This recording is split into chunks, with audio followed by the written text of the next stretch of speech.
Guys, dulur-dulur ngareng itu sampurasun kumaha sararehat ya.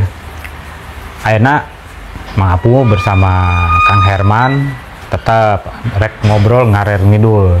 Tapi meh te kakawer te kaki dul teuing. Mungkin banyak teman-teman di ngarer ngidul nanti ngaler ngidul oge. Hayang nyaho meureun kumaha perjalanan seorang Kang Herman menjadi drummer. Oke. Wah, ini cerita bisa panjang ya, Bu. Ini bisa 27 episode ya. Juara. Tapi setidaknya orang bisa ngedukasi ya buat teman-teman yang masih kena semangat ragu-ragu, ternyata dengan perjalanan Kang Herman ya memacu semangat naoge.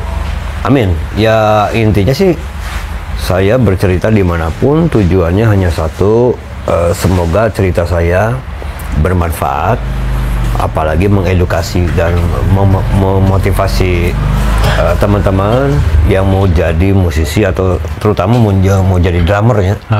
Karena jadi drummer itu di luar bayangan saya, Bu, bakal mudah, benar, bakal gampang. Ternyata begitu nyemplung, pelaksanaan nyemplung sebagai drummer itu kan yang kita pikirin yang pertama bukan alat ya. Yang pertama kita pikirin kita bisa tuh main drum lah kan gitu ya. Kita minimal lancar main beat, kemudian bisa sedikit solo.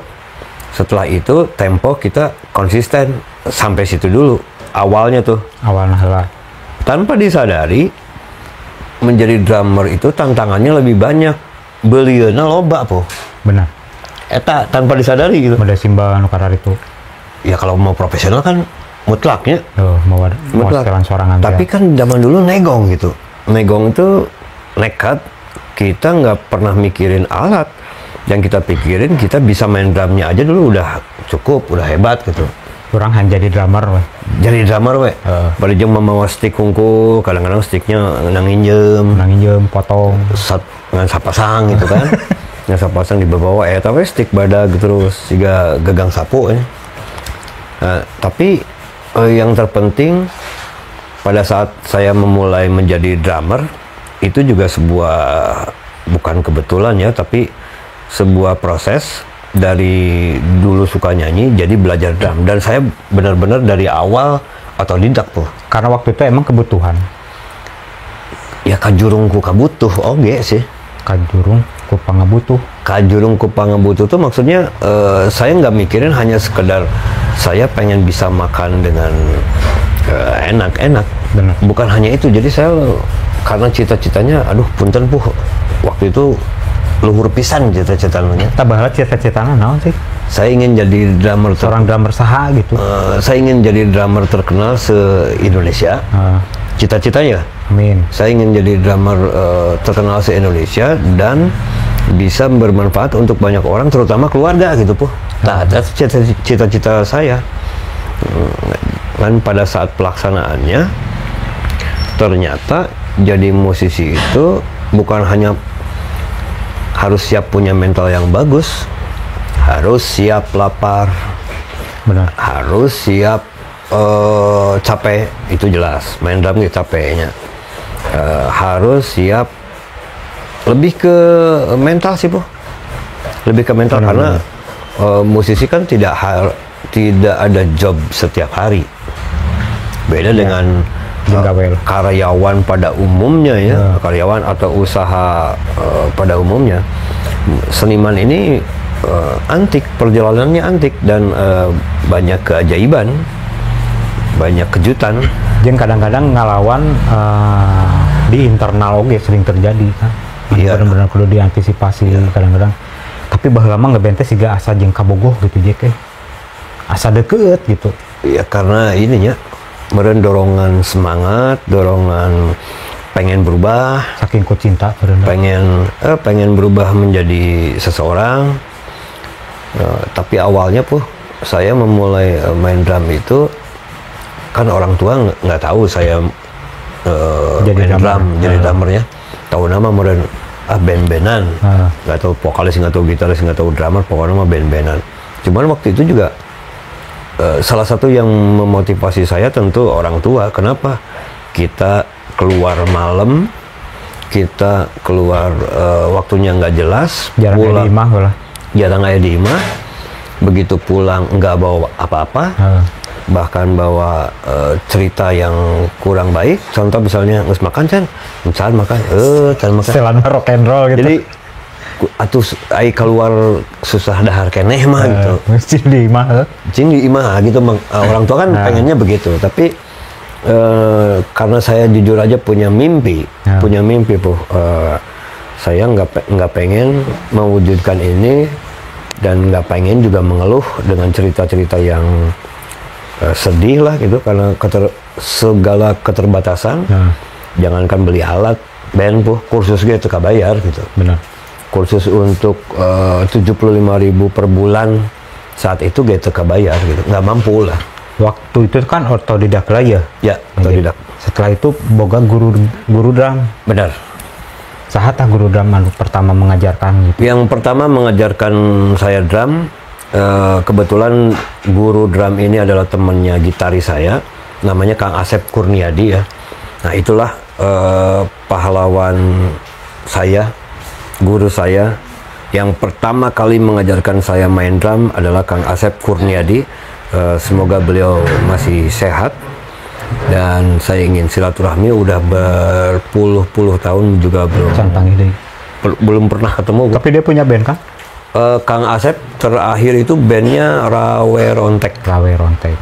Terakhir bandnya, tapi saya dengar terakhir di tahun 2000-an beliau bergabung ke sebuah instansi militer dan sebagai guru marching band.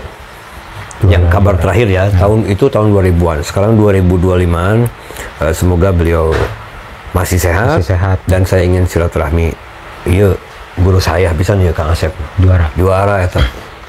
Bisa menelurkan ya enak kan Kang Herman disebutnya lebih aya titel legend lah ya bintu tadi. Orang ya sebutan orang punya. Sebutan orang ya. Saya tidak merasa legend. Tapi itu udah satu sebutan orang, tapi itu benar-benar kumaha deui da di mata masyarakat pencinta musik Indonesia pun ya sudah menyatakan bahwa Kang Herman itu legend lah. Nah, terus setelah belajar di Kang Asep, selanjutnya kumaha deui gitu. Apa ya band-band nu lain heula gitu sebelum menuju ke sambil belajar di Kang Asep kan saat itu juga saya punya band namanya Schizophrenia ya. Jadi sambil belajar di Kang Asep, band itu jalan, Schizophrenia membawakan lagu-lagu Metallica, belum Sepultura, Metallica, dan pernah bikin lagu sendiri satu, dan itu pun belum direkam ya, belum di recording. Jadi kita banyak lagu-lagu cover, dan saya sejak saat itu juga penggila dari Lars Ulrich, drummernya Metallica. Juara. Karena gara-gara mengcover lagu-lagu beliau gitu. Bukan waktu itu belum muncul album ke 4 dan seterusnya. Jadi saya mulai dari album Kill 'Em All di album pertama. Di situ ada Hit the Light, ada Seek and Destroy.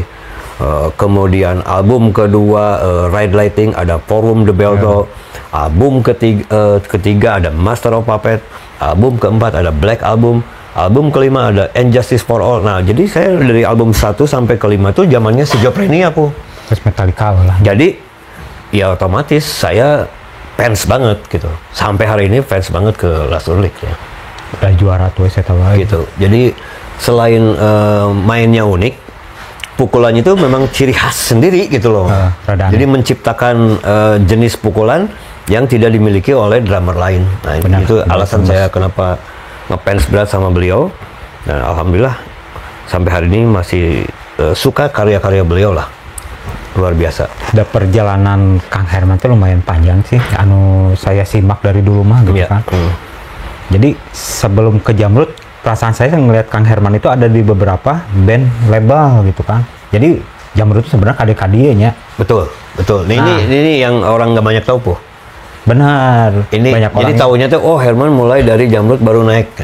Benar. Nah, jadi di sini ya di obrolan ngaren ngidul ya sedikit bercerita bahwa Kang Herman itu di Jamrud itu sebetulnya sebelumnya udah di label-label lain dan termasuk membantu beberapa artis. Nah ini yang banyak orang nggak tahu. Coba kok Kang Herman ceritakan ya buat dulu-dulu. Jadi di awal setelah tadi fase belajar drum ya, untuk masuk kepada dunia profesional, saya pertama mengawali dengan grup band. Saat itu memang underground, nama bandnya Mortir. Mortir.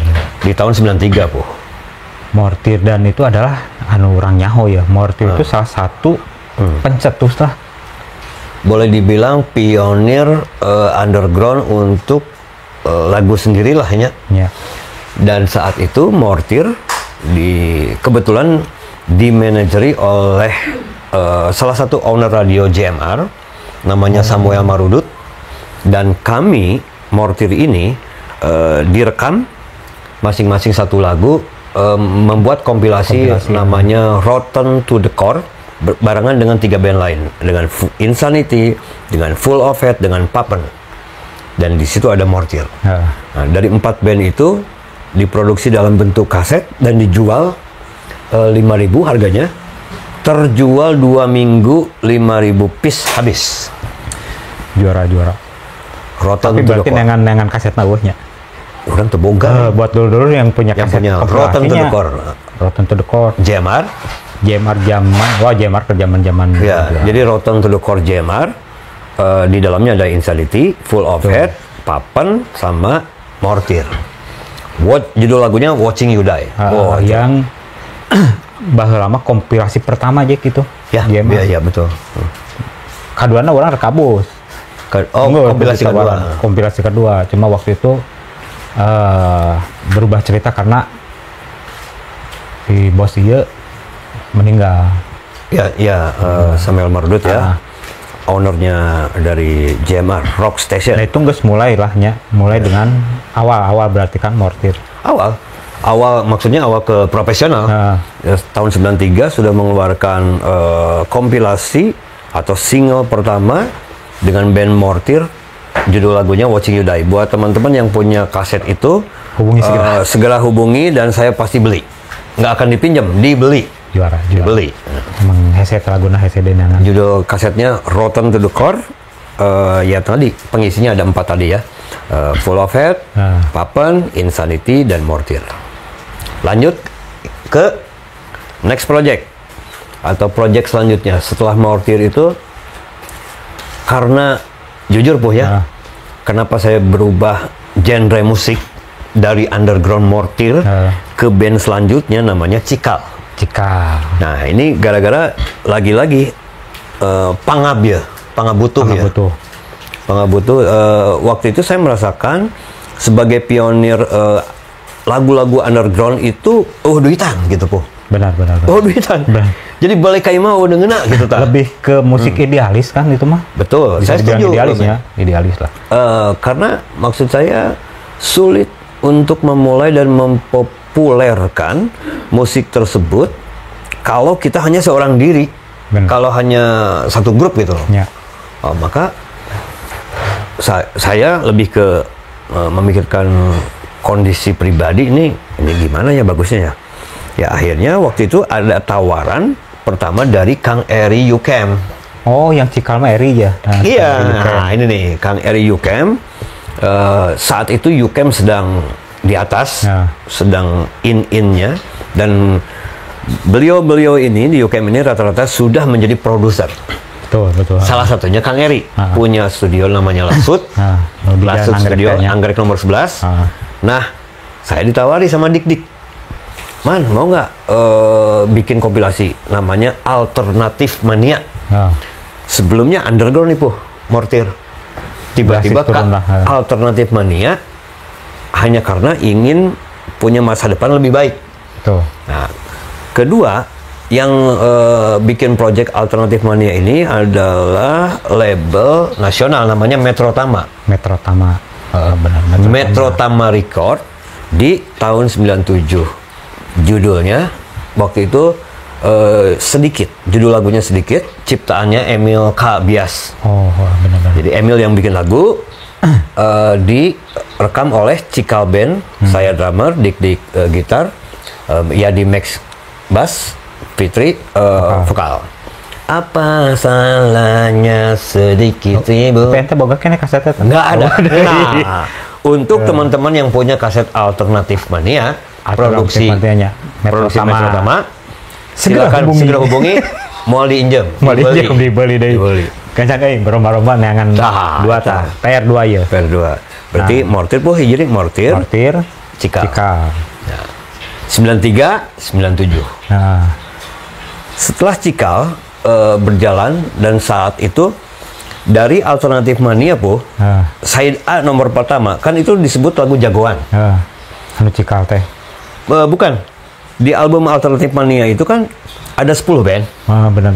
Nah, Cikal itu kebagian side A nomor 4. Tapi kapal kene. Side A nomor 4. Side A nomor 1 po, grup bandnya namanya Bunga. Kasih danganlah pagi. Barang Bunga itu. Banget. Sehingga band inilah yang terkenal sendirian. Baheula mah gitulah nya. Ya kan image-nya dulu kalau grup band ada di urutan pertama. Satu, itu jagoannya po. Benar. Image-nya begitu kan dulu. Nah, bagi grup-grup atau lagu-lagu yang dianggap kurang oke, dianggap kurang apa ya? Istilah itu lagu pangumplit badut. Nah, saya kebagian ke-4 di side B. Side A-nya Bunga. Grup udah kritik mah sih. Kritik. 9 April mah ini si Aen dan Dodi. Soleram. Nah, itu lagu itu. Yang berikutnya pokoknya dari 10 band itu yang dikenal masyarakat Bunga Band. Bukan Cikal gitu. Nah, karena lagu itu meledak po. Ya benar. Ya kita nggak meledak. Tambah basicnya rada kuat di tukangnya. Nah, itu. Saya nggak meledak dan nggak apa-apa po. Tapi setidaknya itu perjalanan. Perjalanan yang banyak orang tidak tahu ya. Ya. Selanjutnya yang ke Cikal, nah, ya? Dari Cikal saya ditawarin lagi po. Lagi-lagi di label. Masih kan yang di label. Lagi-lagi di label ya. Namanya Uli dan Kaum Reformis. Aku Uli heula. Uli dulu. Karena di Uli itu jangan lupa Uli dan Kaum Reformis berkesempatan membawakan lagunya Kang Dul Sumbang dengan judul Tarian Nepotisme. Banyak orang menjerit harga sembako selangit. Banyak orang menjerit duit susah dicari. Anu aya puisi sih? Nu aya Pak Taufik Ismail. Mahasiswa takut sama dosen. Dosen takut sama dekan. Dekan takut sama rektor. Menteri takut pada presiden. Presiden takut sama rakyat. Mahasiswa. Saat itu begitu puisinya. Ya, jadi nah itu po dari proyeknya Uli dan Kaum Reformis. Itu 2 album. Satu, tapi rekamannya sudah menuju ke album kedua. Diproduksi oleh Musika Studio. Jadi urang teh tiap label po. Jadi sacan ka label anu terakhir teh nya. Nih. Indie labelnya Mortir, indie. Karena produksi radio JMR tadi. Kedua Metro Tama, Cikal. Ketiga Musika itu teh. Musika Studio bro. Anu si Kang Mat ya. Uli dan Kaum Musika. Boleh ada covernya kok bisa dilihat. Coba tinggal klik Uli dan Kaum Reformis, judul lagunya Tarian Nepotisme ciptaan Kang Dul Sumbang. Nah, dari proyek itulah beliau Kang Dul melihat kita semua termasuk saya ini sebuah potensi nih. Maka saya alhamdulillah punya kesempatan dari Uli dan Kaum Reformis itu diambil 2 orang po. Satu Mas Putut gitaris. Ya, Mas Putut. Kedua Herman Husin untuk mendampingi beliau di video klip Bong Abong saat itu. Bong Abong itu sama po, tahun yang sama 97-98. Saya basisnya juga po ikut si Kang Ju Putut, saya berarti punya akses dan lebih dekat dengan Kang Dul Sumbang. Bahkan saya berkali-kali nongkrong dengan beliau di studio lamanya, di On Studio di Mekarwangi. Jadi kita dari studio itulah, dan saat itu On Studio sedang menjadi trendsetternya studio recording, salah satu studio recording terbaik lah.